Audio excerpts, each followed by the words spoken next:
வளர்ச்சி. இதற்காக ஆசிரியர்கள் கொடுத்தது பயிற்சி, இன்னமும் எடுப்பேன் பல முயற்சி. சூரியன் போல பிரகாசமாக ஜொலிக்கும் எனது ஆசிரியர் பெருமக்களுக்கும், அது நட்சத்திரம் போல அழகாய் மின்னும் என் அன்பா நண்பிகளுக்கும் எனது முதல்வர் வணக்கத்தை தெரிவித்துக் கொள்கிறேன்.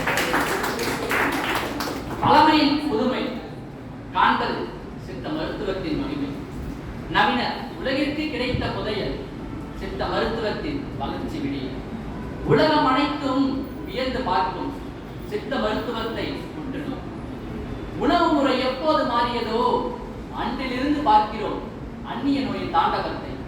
உணவு முறை எப்போது மாறியதோ அன்றிலிருந்து பார்க்கிறோம் அந்நிய நோயின் தாண்டவத்தை. சத்தான உணவு சித்தாவில் இருக்கும் போது வெத்தான உணவை நாம் ஏன் உண்கிறோம் என்று எனக்கு இன்னும் புரியவில்லை. சத்தான உணவு சித்தாவில் இருக்கும் போது வெத்தான உணவை நாம் ஏன் உண்கிறோம் என்பது எனக்கு இன்னும் புரியவில்லை. சித்த மருத்துவத்தை சொல்லி நோயினை ஒழிப்போம். சித்த மருத்துவத்தை சொல்லி நோயினை ஒழிப்போம். வர்ம புள்ளியை சொல்லி நோய்களை தவிர்ப்போம். இயற்கை மருத்துவமான சித்த மருத்துவம் தான் உலகிற்கு கிடைத்த மகத்துவம்.